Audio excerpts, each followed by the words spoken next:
Amen. Que le Seigneur soit béni.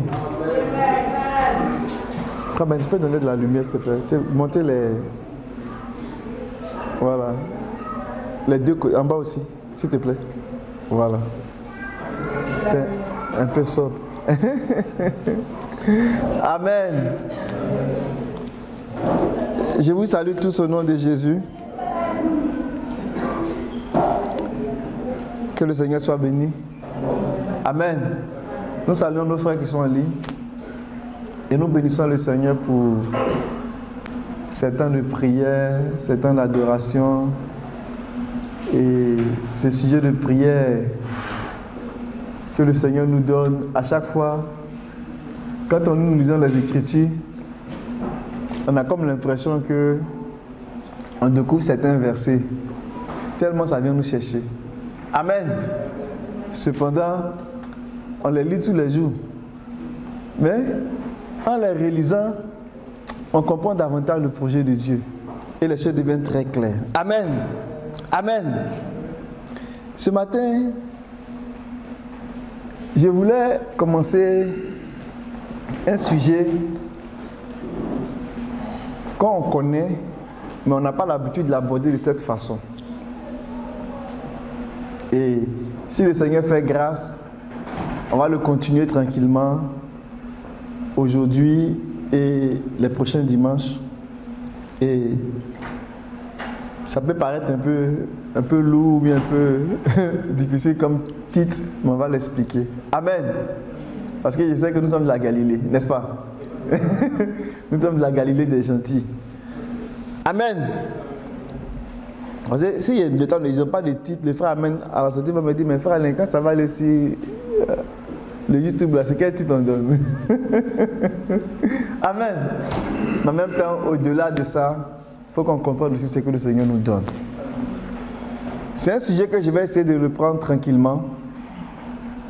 Et je prie que le Seigneur nous aide. Donc, le thème que j'ai donné, c'est l'interlude du royaume et le ministère de Christ pendant cette période. L'interlude du royaume et le ministère de Christ pendant cette période. Je pense que le mot qui est là-dedans, peut-être on se pose la question de dire, frère Alain, on est galiléen, interlude, ça veut dire quoi? Mais l'interlude, je pouvais aussi mettre l'intervalle du royaume et le ministère de Christ pendant cette période. Mais je vais expliquer. Je pouvais aussi dire la pause, mais pas pause, la pause comme arrêt. La pause du royaume et du ministère de Christ pendant cette période. Et on va essayer de le regarder en se posant des questions pour pouvoir aborder la pertinence de ce sujet-là. Il y a 3 questions autour desquelles on va progresser. L'intervalle du royaume ou l'interlude du royaume et le ministère de Christ pendant cette période. Donc, on parle d'une période et on parle du ministère de Christ pendant cette période-là. Mais cette période-là, on la qualifie d'interlude, d'intervalle, de pause. Ça veut dire qu'il y a un temps d'arrêt que Dieu va faire. Mais pendant ce temps d'arrêt que Dieu va faire, c'est un temps d'arrêt qu'il fait dans l'accomplissement des choses. Mais il va s'arrêter à un moment donné et il va faire un travail spécifique. Amen. Et donc, la question qu'on se pose, c'est comment on définit cet intervalle? C'est quoi cet intervalle? Première question qu'on va se poser. Deuxième question qu'on va se poser, c'est quoi le caractère de cet intervalle? En d'autres termes, quelles sont les activités de cet intervalle? Ou quelles sont les activités de Christ quel type de ministère le Christ va faire pendant cet intervalle. Et la troisième question, c'est quel est le fardeau que Dieu a dans le cœur à considérer cet intervalle par rapport à nous. En d'autres termes, c'est quoi notre responsabilité? Frère Alain, c'est 2 février, il fait froid.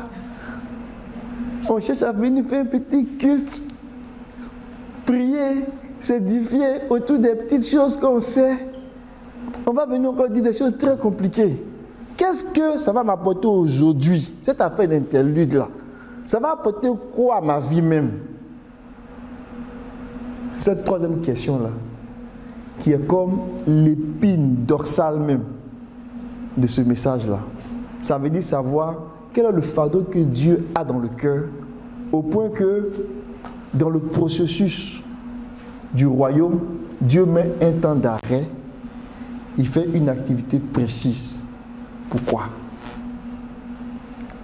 Amen.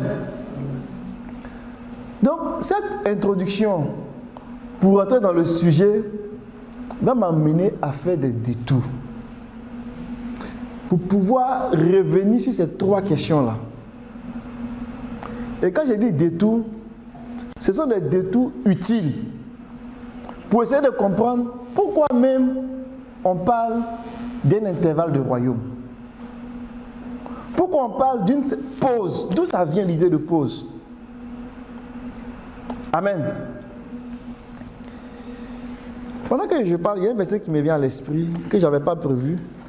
Mais je vais l'emmener, parce que quand le Seigneur vient avec des images, des fois, ça vient nous chercher. Allons-y dans Genèse. Vous savez que nous avons parlé ici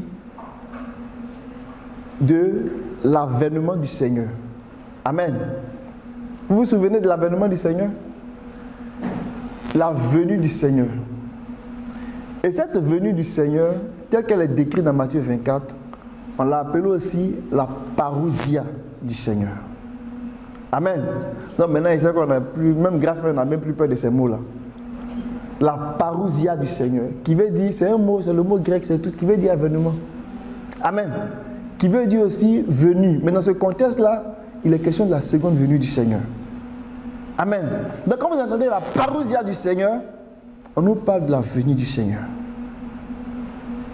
Amen. Il y a une période que Dieu va ouvrir et à cette période-là, le Seigneur va venir. Ça va se passer sur plusieurs années. Quand le Seigneur va venir, ce n'est pas un jour comme ça, un dimanche à 14h et puis on voit le Seigneur. Non, le Seigneur ne viendra pas de cette façon-là. Le Seigneur va venir sur un temps. Amen. Et donc, quand on a commencé à parler de la parousia du Seigneur, le Seigneur a fait des comparaisons. Parce que ce sont des choses spirituelles. Et l'homme charnel ne peut pas saisir ces choses-là facilement. Et qu'est-ce que Dieu fait? Il nous ramène souvent dans le passé, dans l'Ancien Testament, et il nous donne des images très fortes pour qu'on comprenne qu'est-ce qu'il veut dire. Et en parlant de la parousia du Seigneur, le Seigneur a dit, dans le livre de Matthieu, on va arriver dans Genèse, je suis en train de faire la connexion. Il a dit, la venue du Seigneur, la parousia du Seigneur sera comme au temps de Noé. Vous me suivez, non? La venue du Seigneur, la parousia du Seigneur sera comme au jour de Noé. Maintenant, allons-y dans Genèse. Dans Genèse, chapitre 7.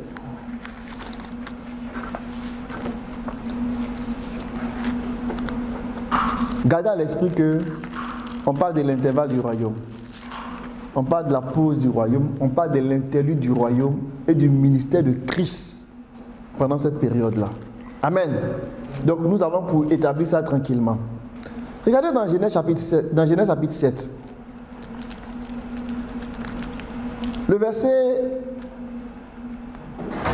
Frère, Amen, tu vas lire le verset 1. Tu vas sauter. Tu vas lire le verset 4. Et puis tu vas sauter encore. Tu vas lire le verset 10. S'il te plaît.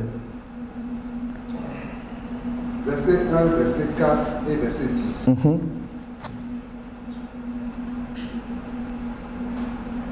L'Éternel dit à Noé, entre dans l'arche, toi et toute ta maison, car je t'ai vu juste devant moi parmi cette génération. Verset 4. Car encore 7 jours, et je ferai pleuvoir sur la terre 40 jours et 40 nuits, et j'exterminerai de la face de la terre tous les êtres que j'ai faits. Le verset 10. 7 jours après, les eaux du déluge furent sur la terre. Amen. Amen. Quand, pour les étudiants de la Bible, quand vous allez commencer à regarder, à considérer ces passages-là, comme la sœur Céline nous donnait dans le sujet de prière du vendredi, il y a plusieurs niveaux. Il y a la lecture que nous faisons, la lecture quand on cherche à s'approprier les choses de Dieu, il y a différents niveaux. Quand tu commences à lire, là, c'est le premier niveau. Il faut d'abord lire. Pour comprendre, pour interagir avec la parole, il faut d'abord lire. Quand tu lis, tu commences ensuite à l'étudier. Ça veut dire que tu commences à faire attention à ce qui est dit. Et le troisième que tu fais, tu commences à méditer sur ce que Dieu dit. Quand tu commences à méditer là, ça t'emmène dans le livre de Josué, chapitre 1, le verset 8. Quand tu médites la parole là, ça doit t'emmener à une autre étape où tu vas commencer à la déclarer, à la confesser. Médite la parole jour et nuit. Hein? C'est alors que tu réussiras. Mais c'est alors que tu réussiras là. Ça veut dire que quand tu la médites, quand tu arrives à ce niveau 3, où tu es en méditation, en réflexion sur ce que Dieu a dit, tu déclares ces paroles-là sur ta vie. D'abord, tu te parles à toi-même. Amen. Parce que ces choses ont été écrites pour nous.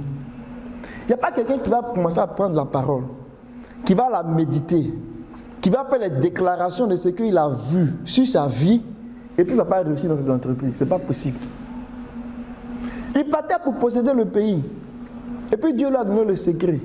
Souvent quand on lit ces versets-là, les gens lisent ça pour les petites, quand on veut faire les petites entreprises, on veut faire les petites affaires. On dit, oh, médite la parole. Jour et nuit, c'est alors que tu vas réussir dans tes entreprises. Tes taxis vont marcher, tes affaires vont marcher. C'est vrai. Mais c'est plus fort que ça en fait. Dieu est en train de le dire à Josué, le pays où vous partez là, c'est un pays des géants. C'est un pays où le pays est fortifié, le pays est habité par des grandes nations, les nations qui sont plus grandes et plus puissantes que vous. Mais pour rentrer là-bas, il faut que tu t'appropries mes promesses. C'est ce que le Seigneur a donné à Josué, le secret. Et quand Josué a compris ça, il a compris qu'il allait aller avec la parole. Mais la parole avec laquelle il partait là, c'est la parole qui va lui donner le royaume. Amen. Et donc, lorsque nous la méditons, Dieu s'attend à ce que nous déclarons sur nous ce que nous méditons. Ça, c'est la 4e étape. La 5e étape, c'est quand on a déclaré sur nous, et puis ça nous fait du bien là, nous le déclarons sur nos frères. Vous allez comprendre que dans cette atmosphère-là, l'ennemi n'aura même plus de place au milieu de nous. Parce que nous serons remplis de paroles.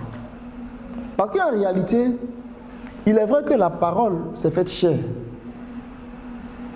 Mais nous avons compris que la parole était d'essence divine. La parole est Dieu. Et elle est venue, elle s'est faite chair pour un objectif. Mais elle a été glorifiée à nouveau. Alléluia. Alléluia.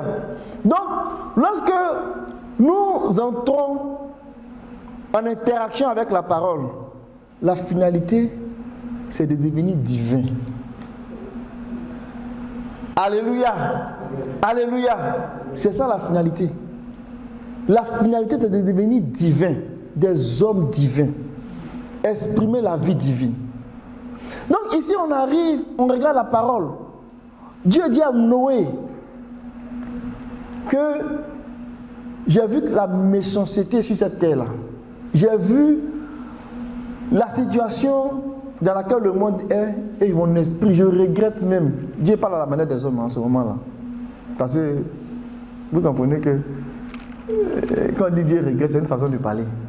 Mais ça ne veut pas dire qu'il ne regrette pas aussi. Il regrette, vrai, il regrette. Mais quelqu'un va dire, mais tu es Dieu, pourquoi tu regrettes? Mais des fois, il se met à notre niveau pour nous faire comprendre ce que lui ressent. Amen. Donc Dieu a regretté. Imaginez-vous, il a fini d'écrire Adam, il était bien content, il a dit tout est parfait. Et puis quelques jours après, il regrette. On dit, mais est-ce que toi-même, là même, tu comprends ce que tu fais? Sachez qu'il est Dieu, mais bien sûr qu'il comprend. Mais c'est à la manière des hommes, il parle. Et il dit, mon esprit ne va plus continuer à rester dans l'homme comme ça. C'est pas possible. Ce que je vois là, la vie que j'ai, elle ne peut pas rester dans l'homme comme ça. Et il va dire, on va fixer, je vais fixer le temps à 120 ans. C'est vrai que on peut avoir des discussions élaborées là-dessus. D'autres vont dire que non, c'était peut-être l'espérance de vie. Il fallait qu'à partir de cet instant-là, les gens ne peuvent plus dépasser 120 ans. Mais c'était plus que l'espérance de vie. Dieu avait arrêté la fin du temps de Noé. Parce que la situation était devenue invivable.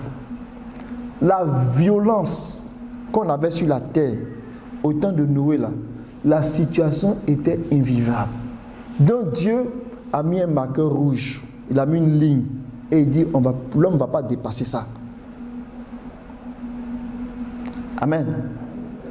Quand il a fixé ça, il avait vraiment mal. Parce qu'après on voit que quand Noé est sorti, il a fait une alliance.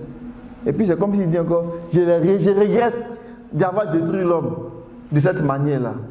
Est-ce que vous voyez un peu? Ce n'est pas une instabilité, mais c'est parce qu'il a mal au cœur en fait, de voir que son œuvre a été bafouée. Mais regardez ce qu'il va faire. Il dit à Noé, je fixe 120 ans. Le temps approche. Rien ne change. Pendant 120 ans, Noé a parlé. C'est seulement lui, sa femme, ses 3 enfants et les femmes qui ont accepté cet évangile-là. Le temps est arrivé. Mais qu'est-ce qu'il a fait? Il dit, je fixe encore 7 jours.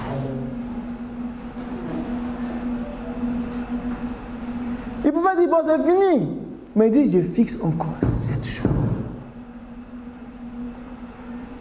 Et ces 7 jours-là étaient comme une période encore de grâce. Je fixe encore 7 jours.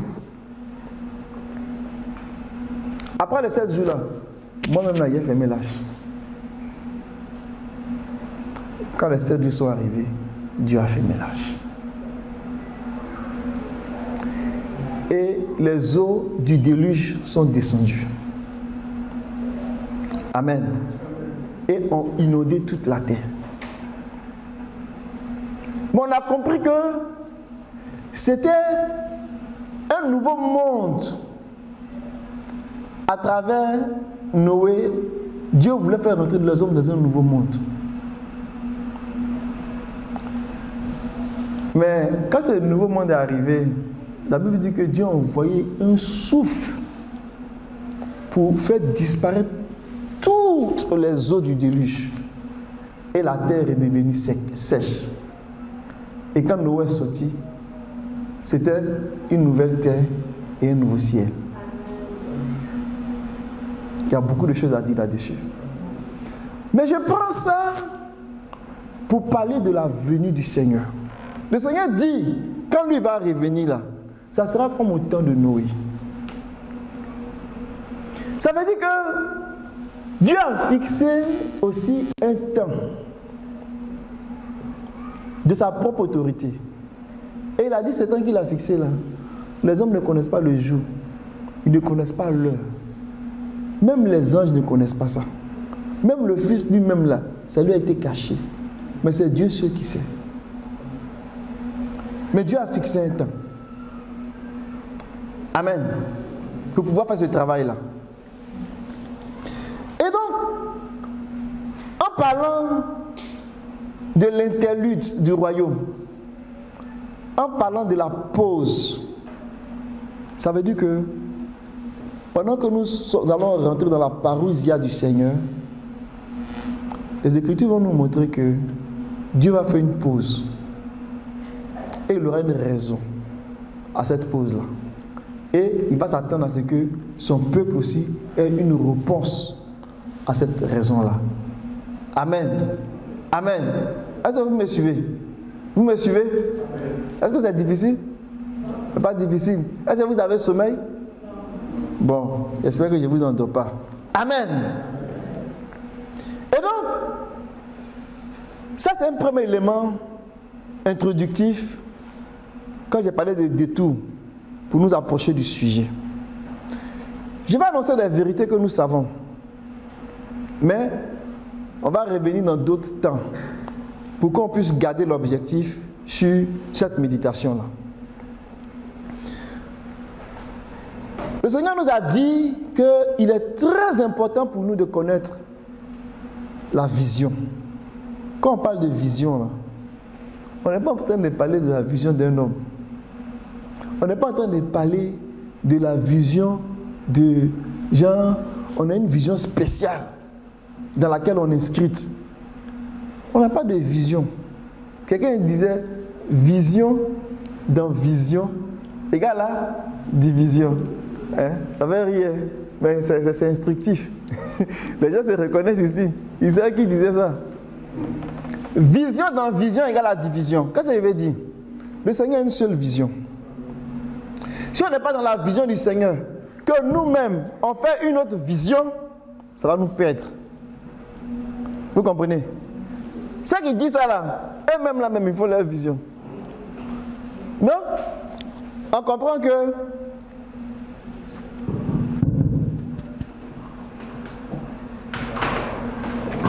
non, demande.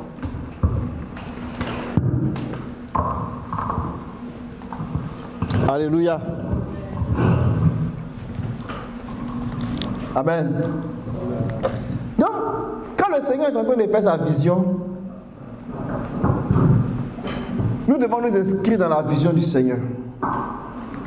Et le Seigneur nous a dit que nous devons bien comprendre cette vision-là. Mais on le dit et puis on le redit tous les jours. Mais la vision, là, elle est simple. Nous avons dit que la vision, c'est d'abord une personne. C'est la personne du Seigneur. Amen.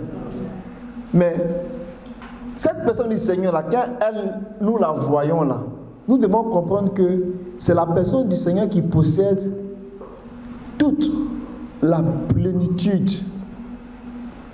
de l'image. Mais quand on parle de l'image, on parle de la beauté morale.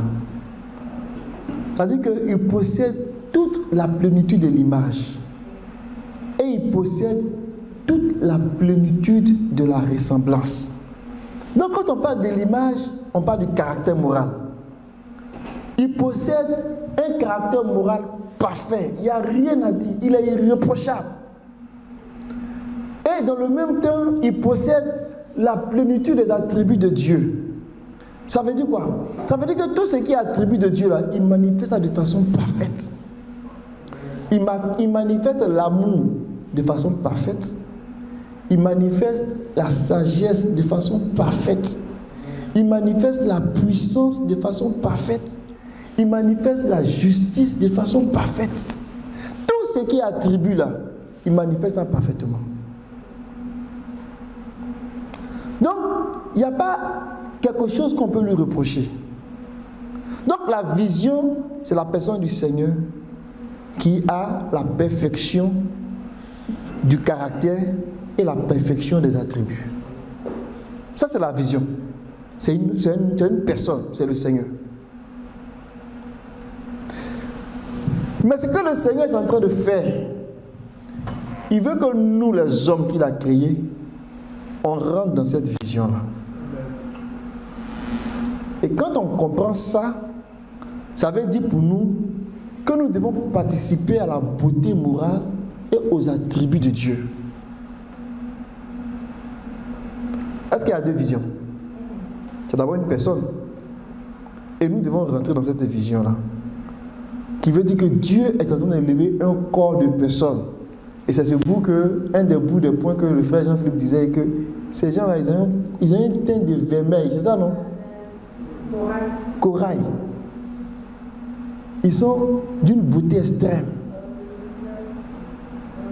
Quand l'image est achevée, quand l'image est parfaite, là, il ressemble à Dieu.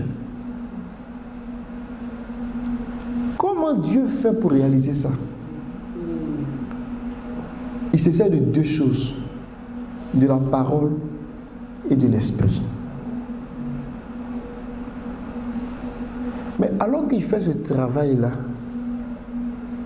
Dieu va appeler les hommes, parce que c'est les hommes qui constituent la cible de Dieu. Il n'appelle pas les animaux, il a affaire aux hommes. Parce que lui, ce projet-là, il est le premier bénéficiaire. Et les hommes sont les bénéficiaires secondaires. Mais quand l'homme n'est pas rentré là-dedans, le cœur de Dieu n'est pas totalement dans la joie. Vous comprenez ça? Et donc Dieu veut faire rentrer l'homme dans son projet. Et c'est pour cela que nous sommes concernés. La Bible dit que quand Dieu a fini de créer le monde, il a fini de créer toutes choses. La dernière création, la dernière créature qu'il a faite, c'est l'homme. Pourquoi? L'homme est le couronnement de ses œuvres. Et parce que l'homme est le couronnement de ses œuvres, il dit à l'homme, maintenant tiens la clé de la domination. Mais quand Dieu appelle un homme, derrière lui, là, il appelle plusieurs hommes. Quand Dieu appelle un père de famille, il appelle sa femme aussi. Mais quand il appelle le couple, là, il appelle aussi les enfants. Mais quand nous sommes ici en famille, quand Dieu nous appelle en tant que famille, là, Dieu va nous appeler en tant que chandelier, en tant que corps, en tant qu'église locale. Donc quand il appelle une personne là, il appelle plusieurs personnes pour entrer dans ce projet-là. Mais le problème, c'est qu'il y a beaucoup de détours. Il y a beaucoup de bavardage. Il y a beaucoup d'obstacles. Il y a beaucoup de résistance. Mais Dieu ne va pas aussi se laisser faire. Il va dire, combattez pour votre maison, pour votre famille, pour vos enfants, pour vos frères. Alléluia. Alléluia. Et donc, là où Dieu est en train de nous conduire, là, il veut nous donner une vision très claire de ce qu'il est en train de faire.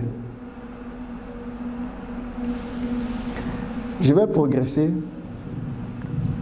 sur ce que nous savons par rapport, on va dire, à la chronologie des âges, pour pouvoir comprendre la question de l'interlude du royaume. Amen.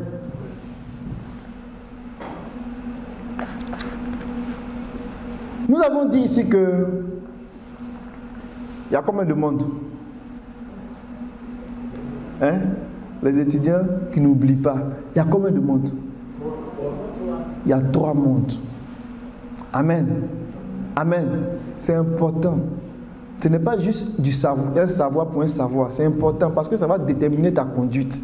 Il y a 3 mondes.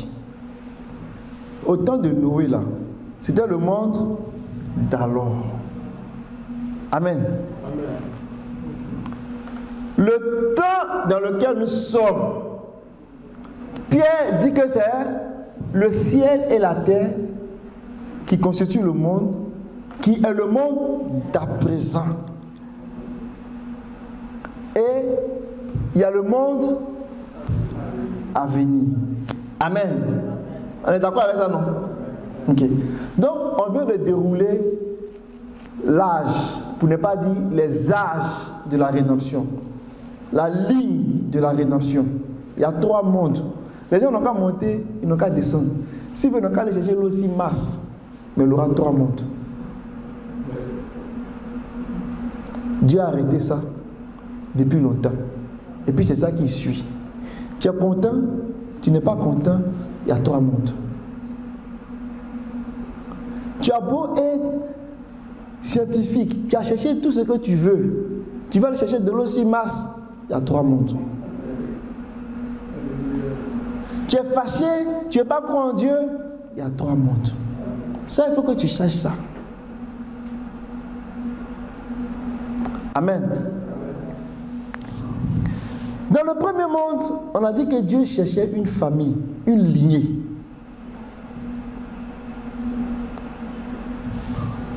Mais en réalité, il cherchait plus que ça. Mais il faisait les choses progressivement. Dans le premier monde, qui est comme aussi un âge, parce qu'on peut découper le monde là en âge. Mais le premier monde là, on l'a découpé en un seul âge. Et dans cet âge là, Dieu cherchait une famille. Il a trouvé la famille de Noé. Alléluia. Quand le papa de Noé a accouché, enfin le papa de Noé a accouché, vous me comprenez? Quand le papa de Noé a donné, on va dire, a engendré, merci ma soeur, il vient de la Galilée. Quand le papa de Noé a engendré Noé, il a dit, oh, la terre qui a été maudite là, voici que Dieu nous a donné quelqu'un qui va nous délivrer de cela, qui va nous donner du repos. Mais c'est prophétique. Dieu ne parlait pas seulement de Noé dans la chair. Mais il donne ses paroles dans des mots qui doivent nous permettre de le suivre. Quand Noé est sorti du déluge, qu'est-ce que Dieu a fait?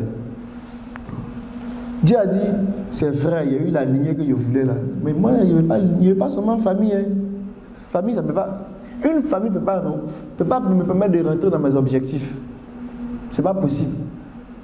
Dieu a cherché un homme dans la lignée de Noé, Abraham. Il a dit à Abraham, sors d'où tu es là. Et la première bénédiction qu'il prononce sur lui, je ferai de toi une grande nation. Parce qu'il ne voulait plus seulement une famille, il voulait une nation. Donc dès cet instant-là, ce qui intéressait Dieu là, comment il va avoir sa nation? Tout ce qui est autour là, ça ne l'intéressait pas. Comment il va avoir sa nation? Donc souvent quand on lit, on dit, mais quand même là, il a trouvé sa femme où? Ça c'est pas notre problème. Les généalogies qu'on donne là, c'est pas pour parler de toutes les choses, l'archéologie, il pleut, il fait chaud. Dieu n'a pas le temps de faire tout ça là. Il est en train de suivre un fil conducteur. Donc quand il dit, lui l'a engendré, lui l'a engendré, lui, c'est pas, il n'est pas en train de faire l'archéologie ou bien la généalogie des choses pour faire la généalogie. Il suit un fil conducteur. Il cherchait une famille. Et quand vous allez fouiller, faites l'analyse, faites l'étude, regardez, vous allez voir que ce n'est pas tous ceux qu'on cite forcément là qui sont à faire des. C'est pas comme on dit Adam a donné naissance à Seth et puis on commence à citer la suite. Ce n'est pas comme si il n'y fait pas d'autres enfants. Il fait d'autres enfants. Ils font d'autres enfants. Ils font des filles, des fils et des filles. Mais on cite un seul. Et puis on va avec lui. Après, quand l'autre là il fait, on cite le nom d'un seul. On va avec lui. Parce qu'il cherche quelque chose. Il a trouvé Abraham, il dit, bon, moi, à partir de toi là, moi il cherche une nation. Mais quand la nation est devenue puissante, a grossi, comme Dieu voulait, il a dit, moi je ne veux plus une nation. Je veux une royauté. Alléluia. Quand on lit les Écritures et puis on voit comment les enfants d'Israël ont demandé un roi, on va dire, mes frères Alain, tu es sûr que Dieu voulait une royauté? L'homme qu'on appelle roi des rois, là, vous pensez qu'il va jouer à la royauté? Non. Le Seigneur voulait une royauté. Mais c'est parce que la façon que les enfants d'Israël désiraient la royauté, là, ça ne rencontrait pas ses objectifs. C'est pour cela qu'il ne voulait pas les écouter. Mais sinon, lui-même, là même, c'est ça qu'il voulait. On va aller dans Ézéchiel. Ézéchiel 16. Je sais que vous connaissez ces choses-là. Ézéchiel 16. Alléluia. Que Dieu nous aide. Alléluia. Verset 13. Frère, tu peux lire ça s'il te plaît. Ézéchiel 16, verset 13. Ainsi tu fus paré d'or et d'argent, et tu fus vêtu de fin lin, de soie et d'étoffe brodée. La fleur de farine, le miel et l'huile furent ta nourriture. Tu étais d'une beauté accomplie, digne de la royauté. Amen. Amen. Donc, il y avait un travail qui devait être fait sur la nation.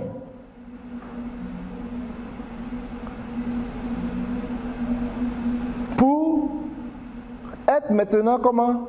Digne de la royauté. Mais la royauté que Dieu voulait, en réalité, ce n'était pas qu'il voulait qu'un homme règne sur eux pour régner sur eux. Mais il voulait que le royaume que lui va se donner là, ça doit être un royaume de sacrificateurs qui vont instruire les hommes à marcher avec Dieu. C'est pour cela que dans Exode 19, le verset 6, regardez comment Moïse va l'amener. Alléluia. Vous serez pour moi un royaume de sacrificateurs et une nation sainte. Voici les paroles que tu diras aux enfants d'Israël. Alléluia. Vous serez pour moi un royaume de sacrificateurs et une nation sainte. Il ne voulait plus simplement une nation, mais il voulait une nation sainte. Un royaume de sacrificateurs. Donc, le Seigneur il augmente ses exigences. Mais en faisant ça, il y a un objectif. Il y a 3 mondes. Alléluia. Alléluia. Le 3e monde là, on dit de lui que c'est le monde à venir que Dieu n'a pas confié même aux anges. Il a confié ça à des hommes, mais pas à n'importe quel homme. Vous voyez? Maintenant, je reviens dans le 2e monde, le premier âge. Il voulait une nation. Mais après, il a dit non. Il leur a donné de la nourriture, de la fleur de farine, du miel.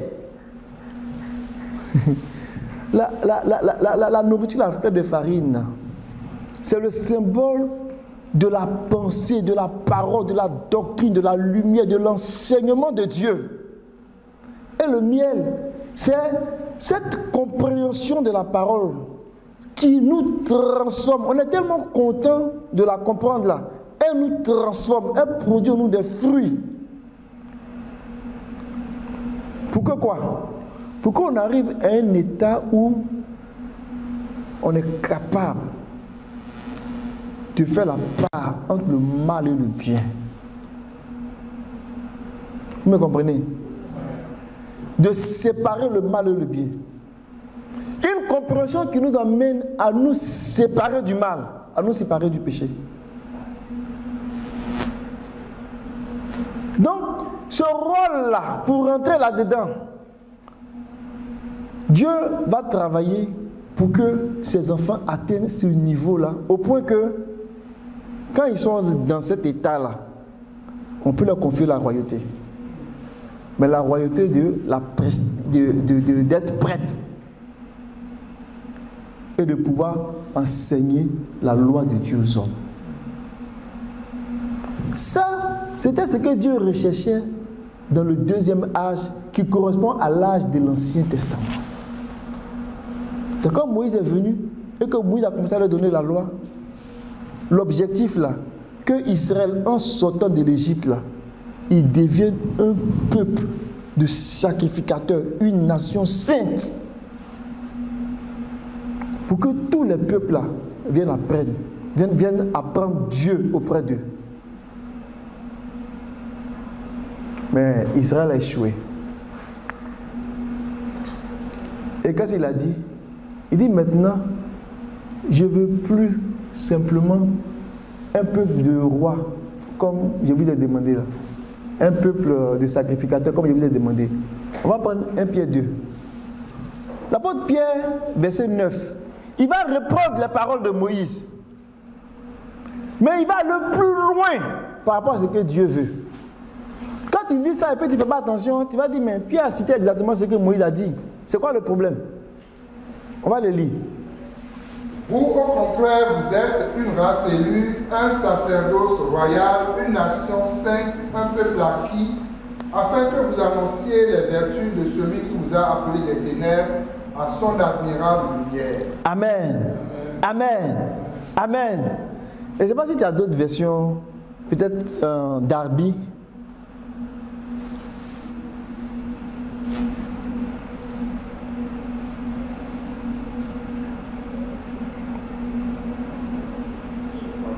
Il n'y a pas d'habit ici. Mais vous êtes une race élue, une sacrificature royale, une nation sainte, un peuple acquis, pour que vous annonciez les vertus de celui qui vous a appelé des ténèbres à sa merveilleuse lumière. Amen. Je vais prendre peut-être le semeur. Amen.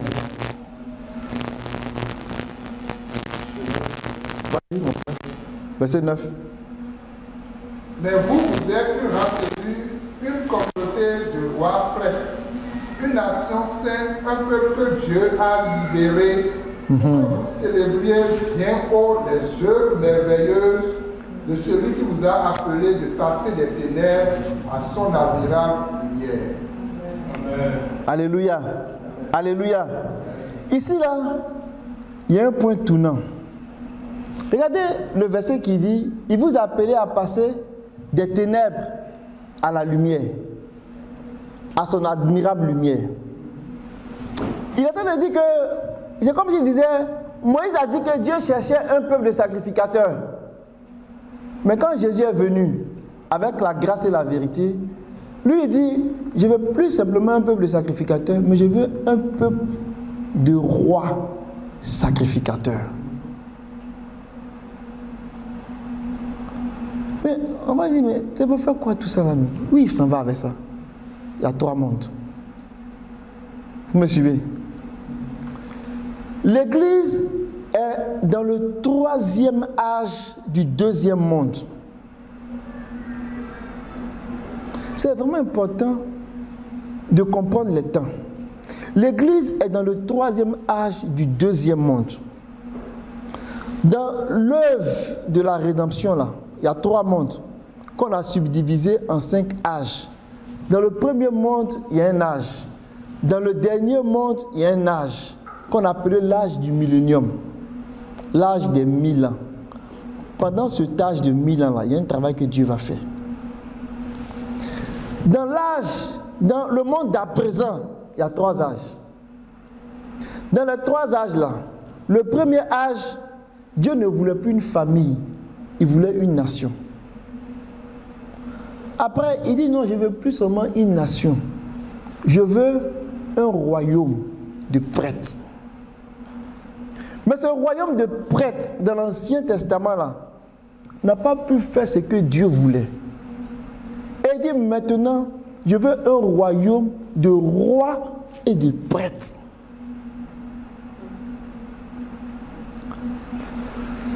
Le 3e âge du 2e monde,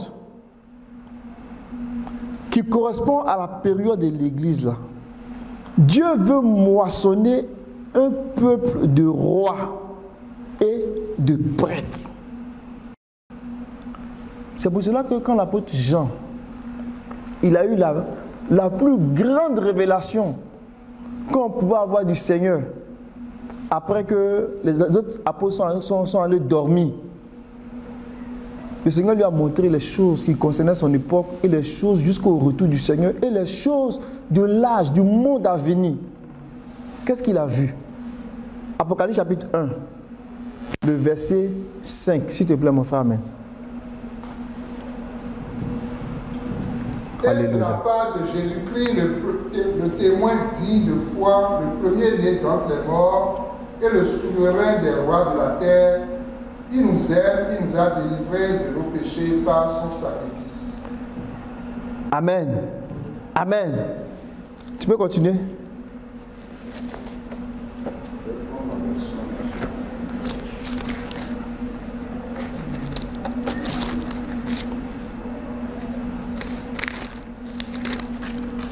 Et qui a fait de nous un royaume des sacrificateurs pour Dieu son Père. À lui soit la gloire et la puissance au siècle des siècles. Amen. Maintenant, il faut lire ça dans ces mots, s'il te plaît.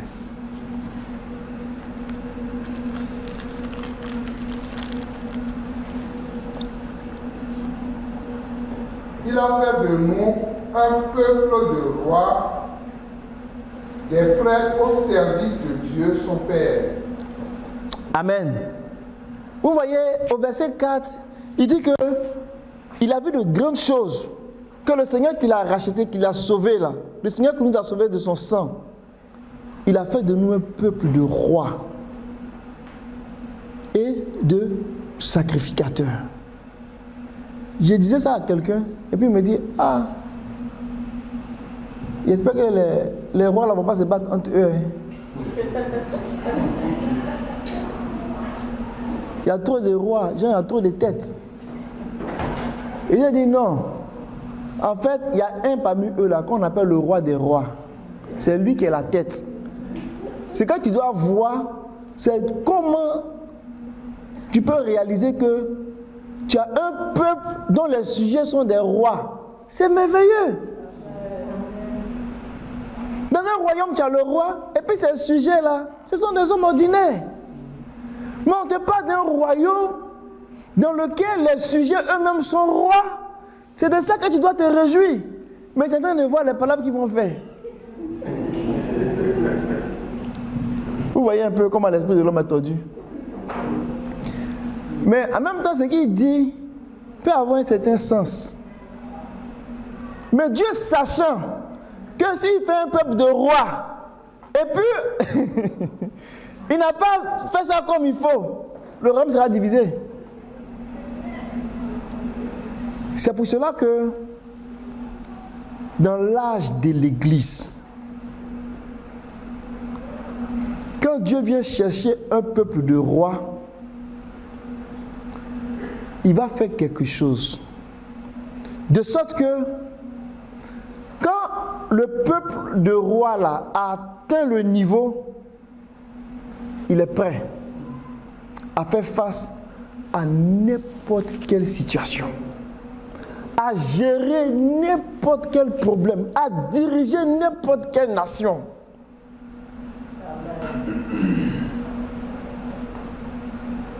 C'est pour cela que quand nous parlons du royaume, le Seigneur dans sa sagesse, il a réservé ce qu'on appelle les plus grands honneurs du royaume.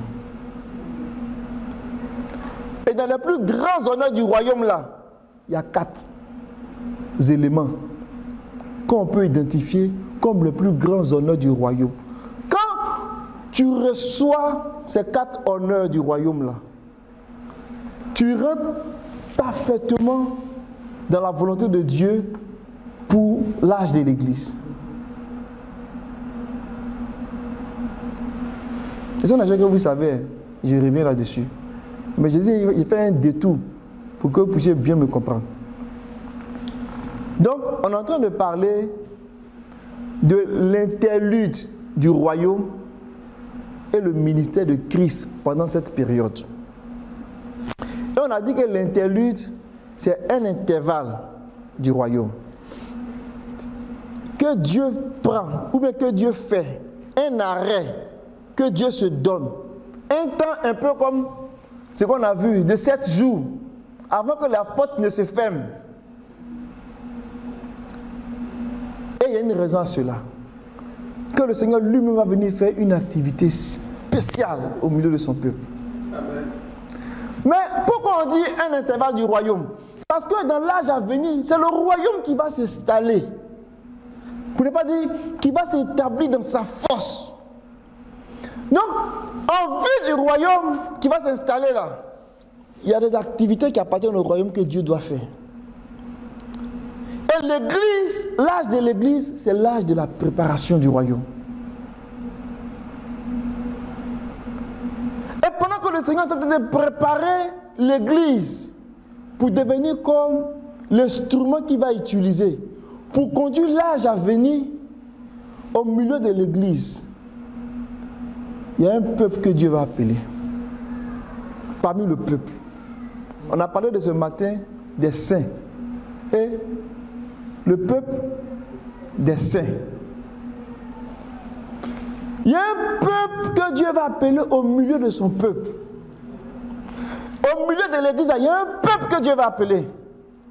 C'est ce peuple-là que Jean a vu et qu'on a appelé les vainqueurs. Les vainqueurs, à ceux-là, Dieu va donner les plus grands honneurs du royaume. Tant qu'ils n'ont pas ça, on ne peut pas passer à l'âge à venir. Vous me suivez? Dans les plus grands honneurs du royaume, là, le dernier niveau, là, que Dieu donne, c'est les honneurs de devenir roi et prêtre. Parce que ceux-là, ils auront la responsabilité de gouverner le monde à venir. Mais qu'est-ce que ça veut dire? La Bible dit que les prêtres dans l'Ancien Testament, là, ils étaient sujets à des faiblesses. N'est-ce pas? On va aller dans Hébreu. On est en train de voir pourquoi Dieu prend une pause, pourquoi Dieu nous donne un intervalle du royaume, pourquoi Dieu nous donne un interlude du royaume. C'est parce qu'il veut s'assurer que l'Église va rentrer dans les plus grands honneurs qu'il a réservés en vue de l'âge à venir. Vous me suivez? Maintenant, allons-y dans Hébreu. Hébreu, on va lire chapitre 7, peut-être prendre un petit bout. Alléluia. Les midi. Il a commencé à 11h quelque chose. Donc on finit à midi quelque chose. Amen. Le Seigneur est fidèle. Alléluia. Mais si elle ne finit pas vite aussi, les propriétaires vont venir nous faire sortir. Donc on va tenir compte d'eux. Amen. Je vais parler des enfants. Dans Hébreu chapitre 7, tu vas lire le verset, commence à partir du verset 26 au verset 28, s'il te plaît. Hébreu chapitre 7, 26 à 27.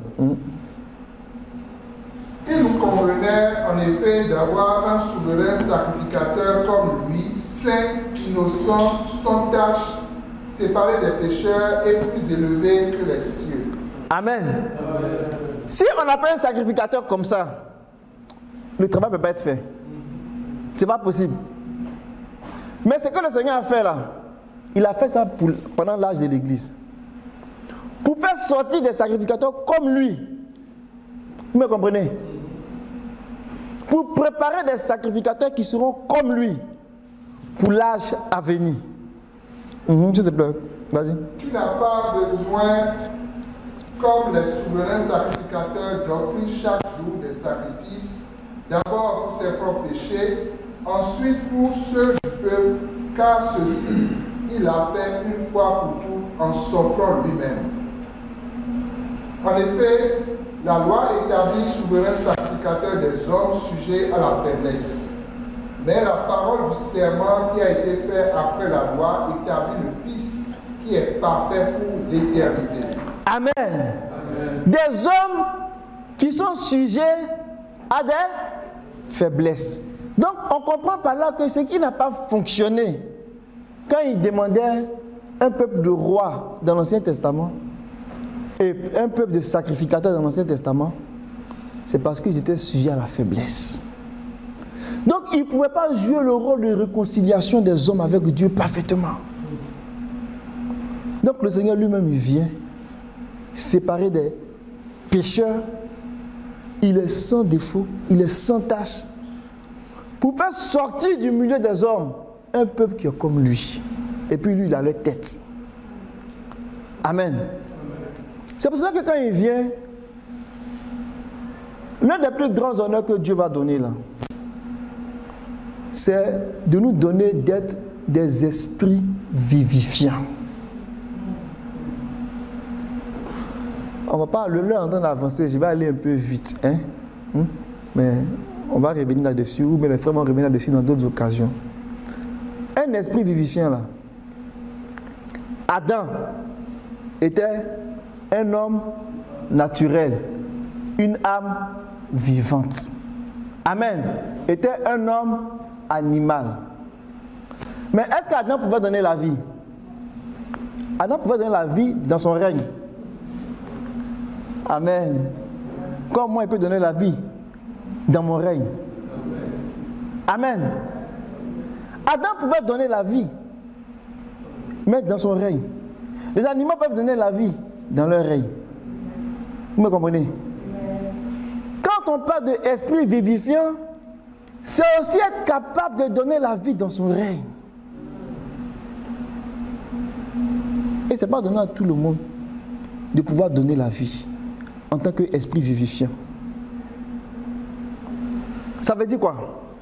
Quand nous sommes chrétiens, quand nous sommes convertis, quand nous sommes au service du Seigneur, nous annonçons l'évangile. Nous faisons des ministères auprès des frères. C'est une forme de vie que nous transmettons. Mais cette vie-là, Dieu veut l'augmenter en nous, de manière à ce que nous soyons capables de donner la vie même. Un enfant, il a la vie en lui. Mais quand il n'a pas encore développé toutes les facultés d'un homme, est-ce qu'il peut donner la vie? Il ne peut pas donner la vie. Vous comprenez? Une jeune fille, elle a la vie en elle. Mais quand elle n'a pas développé toutes les facultés d'une mère, est-ce qu'elle peut donner la vie? Il en est de même. En tant qu'esprit, nous sommes les esprits. Nous le savons? Nous le savons? Nous le savons? Ceux qui sont nés de nouveau sont esprits. Au même titre que les uns sont esprits là, esprits là, ils sont esprits. Mais la bonne nouvelle, ils ont plus que les anges.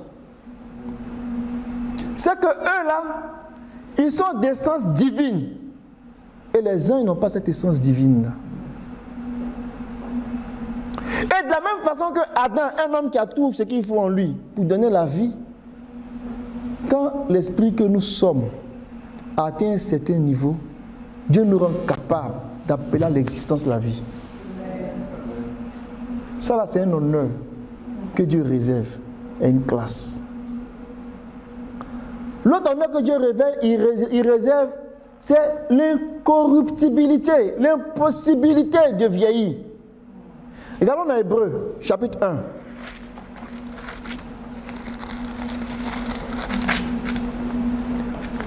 Alléluia. Que le Seigneur bénisse sa parole. Je vais lire le verset 10. Et encore, mon frère Menfoli.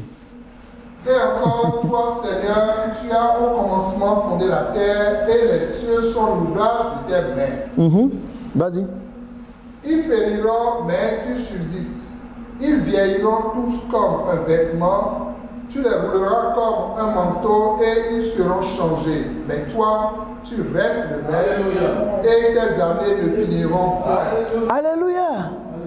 Dieu dit que le ciel et la terre, bon, quand on lit ça, on peut prendre plusieurs niveaux. Hein. La parole est puissante. Mais il dit ici que le ciel et la terre, qu'est-ce qui va vieillir?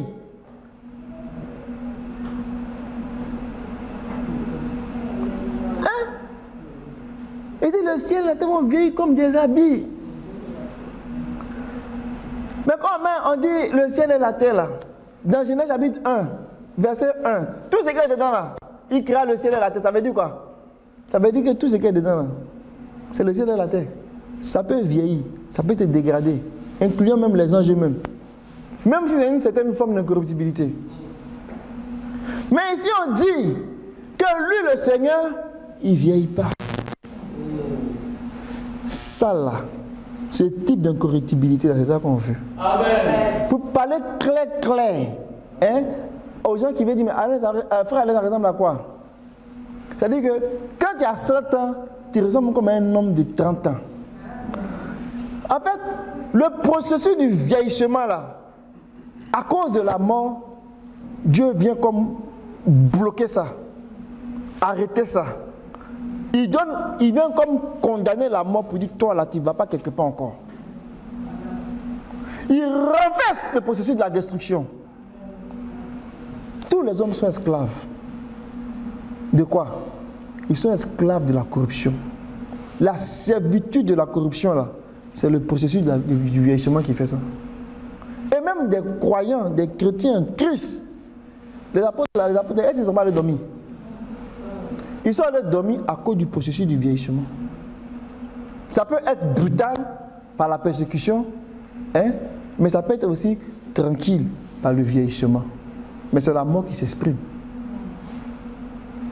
Mais les plus grands honneurs, l'un des plus grands honneurs que Dieu réserve là, l'incorruptibilité.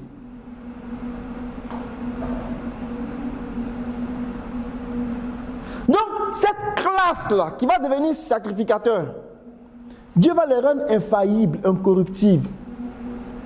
Parce que j'ai un travail à faire dans l'âge à venir. Alléluia. Alléluia. Il y a cité combien d'honneurs? Les plus grands honneurs, il y en a cité combien? Hein? 4. Il a dit qu'il y en a 4, mais il y en a cité combien? Il y a cité 2. Mais j'avais parlé de l'autre avant aussi. Hein?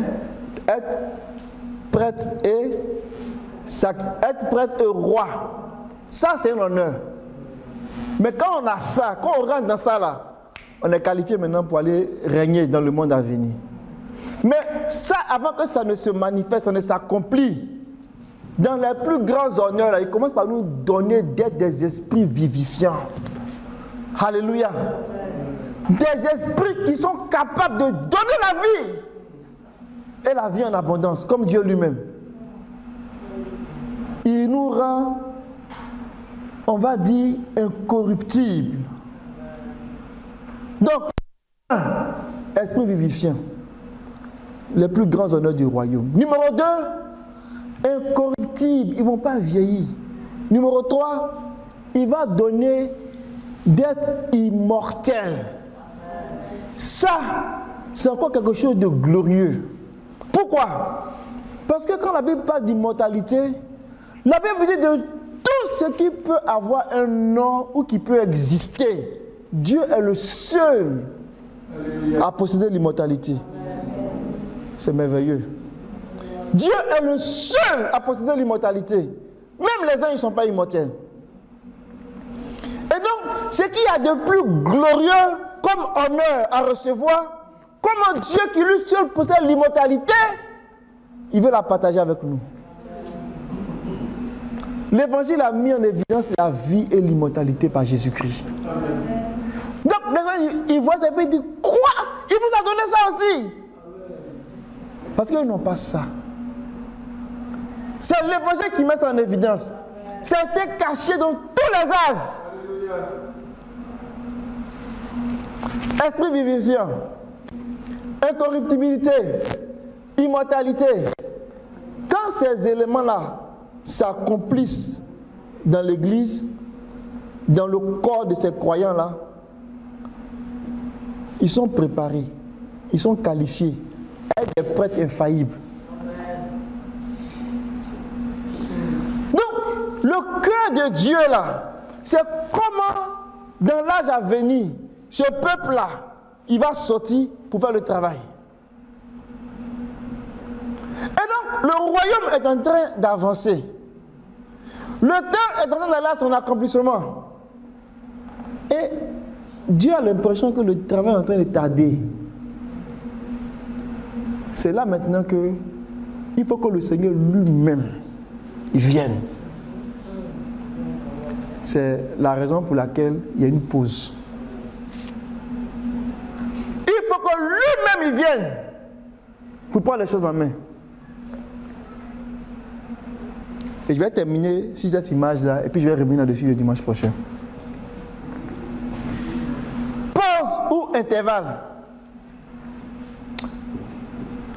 Dans les Écritures, on nous parle aussi des intervalles, surtout dans le livre de la Révélation. Il y a au moins 3 intervalles. Je vais donner 2 exemples et puis je vais parler de l'intervalle qui nous concerne. Quand il y a eu le son, quand il y a eu les sceaux, quand les sceaux qui étaient autour du livre ont commencé à être brisés, il y en avait combien de sceaux? Il y en avait 7 sceaux. Quand les sceaux ont été brisés, jusqu'au 6e sceau, avant que le 7e sceau ne soit brisé, il y a eu comme un temps de silence, un temps de pause. Parce qu'il y a une activité que Dieu devait faire. Pourquoi? Parce que si ce n'était pas fait là, on ne pouvait pas rentrer dans l'autre, dans le 7e sceau.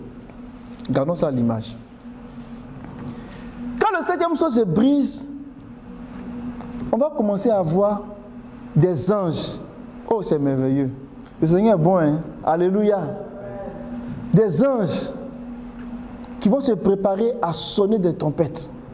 Mais quand ils font ça là, n'imaginons pas autre chose que tout ce qu'ils sont en train de faire là, c'est pour le déroulement des choses de Dieu, pour que le royaume s'établisse. Ils ne font pas autre chose que ça.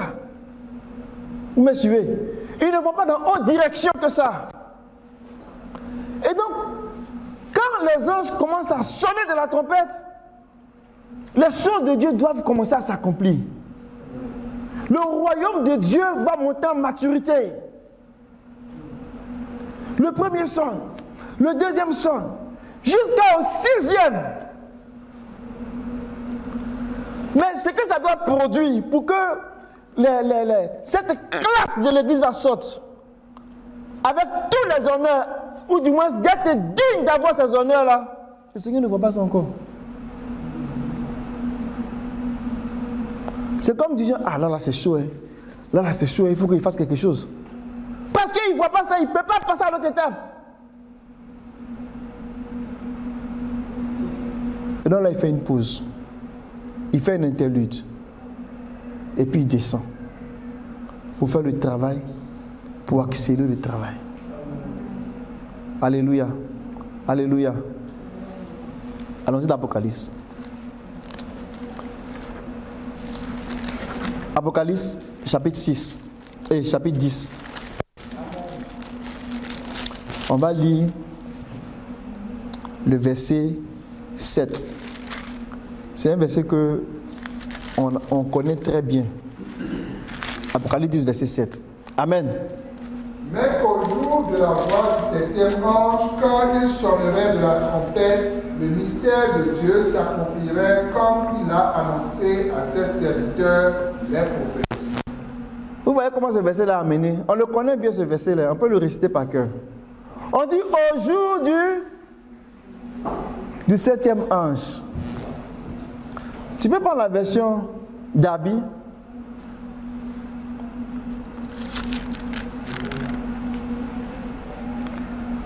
Quand il sonnerait de la trompette. Alléluia.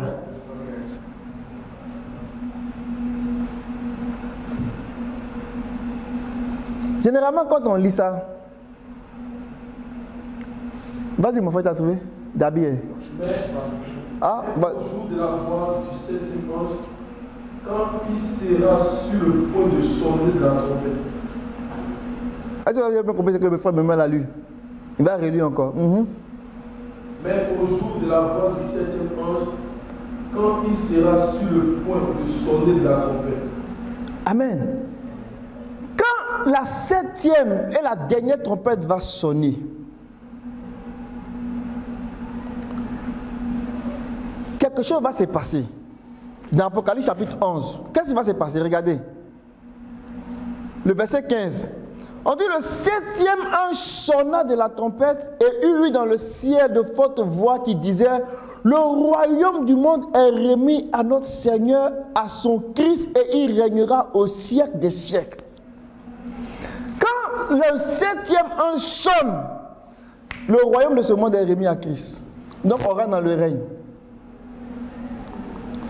Donc avant que le 7e ne sonne, dans le chapitre 10, on nous dit: au jour où le 7e ange va se mettre à sonner. Il n'a pas encore sonné, il est dans les débuts. Vous me comprenez? Est-ce que vous me suivez? Ce qu'on est en train de lire ici, là, c'est la clé pour comprendre l'interlude. On dit au début.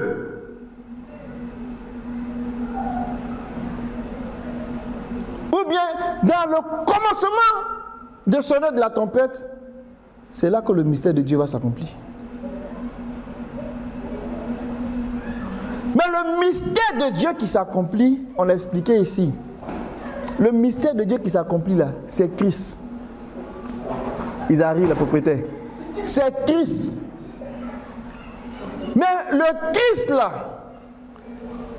c'est cette classe de l'Église qui est arrivée et qui est digne de recevoir les honneurs en vue du règne à venir. Donc quand on dit le mystère de Dieu va s'accomplir, quand on regarde le mot accompli ici, c'est le mystère de Dieu va s'exécuter. Donc Christ doit rentrer dans sa phase où il est prêt à exécuter les affaires du royaume. Alléluia. Parce que quand la 7e trompette va sonner, c'est pour déloger ce monde-là. Donc, en d'autres termes, les Écritures sont en train de nous montrer ici que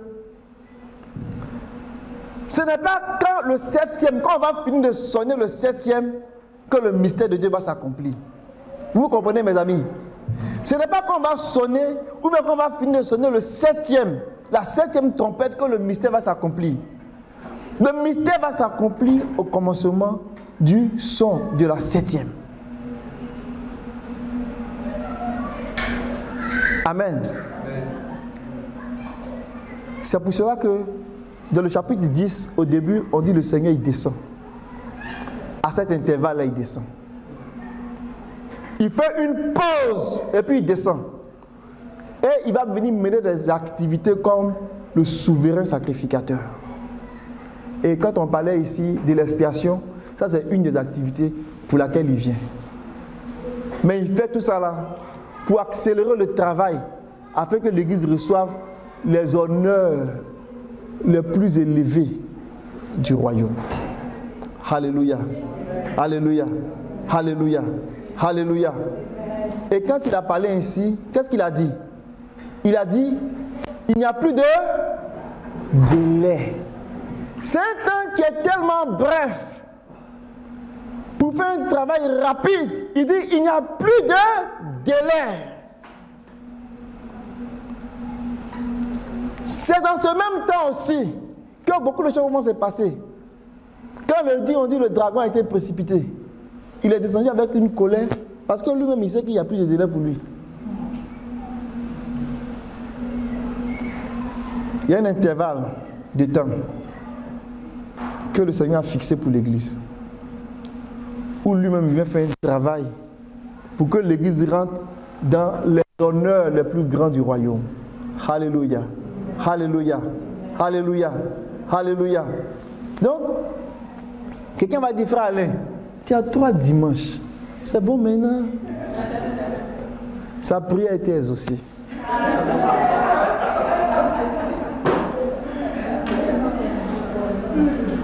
Que Dieu nous bénisse. Que Dieu bénisse sa parole. Que Dieu ouvre nos yeux. Nous allons prier. Alléluia. Le sujet de prière que j'ai, c'est que tout ce qu'on a dit ce matin-là, c'est pour aiguiser notre compréhension, pour comprendre exactement, parfaitement le plan de Dieu. comprendre dans quoi Dieu est en train de nous conduire. Parce que le Seigneur fait un travail et nous devons être conscients de ce travail-là parce que nous en sommes les bénéficiaires. Les bénéficiaires. Que nos yeux s'ouvrent. Amen. Parce qu'un jour, au début, dans le début de l'annonce de la 7e trompette, le mystère de Dieu doit s'exécuter. Donc, il faut que lui-même il descende pour faire le travail. On va dire, Seigneur, toi qui nous parles de cette période-là, ouvre nos yeux sur les caractères, sur le caractère de cette saison. Quelles sont les activités qui caractérisent cette saison? Quelles sont mon implication? Quelles sont ma responsabilité? Quel est le fardeau qui doit brûler sur mon cœur? Il n'y a plus de délai. Et la conscience du temps doit nous habiter. Pour rentrer dans ces honneurs. Parce que la Bible dit que les honneurs là, c'est réservé à ceux qui sont dignes. La Bible dit qu'ils régneront avec Christ parce qu'ils ont été trouvés dignes de régner avec lui. Ceux-là, ils auront la première résurrection. Élevons la voix et bénissons le Seigneur pour sa parole. Alléluia. Père, nous bénissons ton nom. Nous te bénissons, le Dieu très haut, le Seigneur des seigneurs, le roi des rois. Oh Seigneur, toi qui cherches notre Dieu à donner à l'Église les honneurs les plus grands, les plus élevés en vue du règne à venir. Oh Seigneur, tu as tout mis en place, tu as tout préparé, tu as tout orchestré, tu as tout organisé et tu suis ton plan pour l'exécuter. Nous bénissons ton nom, Seigneur. Nous bénissons ton nom, Père. Nous bénissons ton nom pour tes grâces. Oh, nous voulons comprendre exactement tes plans. Nous voulons comprendre exactement ton projet. Nous voulons comprendre exactement ce que tu es en train de faire. Nous voulons comprendre exactement, oh notre Dieu, où tu conduis l'Église. Merci, Seigneur. Merci d'ouvrir nos yeux. Merci de nous donner ton colis pour ouvrir nos yeux pour que nous puissions voir. Merci pour ta parole qui ne retourne pas à toi sans avoir accompli son effet. Nous recevons ta vie, nous recevons ta vie, nous recevons ta vie, nous recevons ta vie, nous recevons ta vie au nom de Jésus. Oh, béni soit ton nom, Seigneur. Alléluia, alléluia, alléluia. Merci, Seigneur. Au nom de Jésus.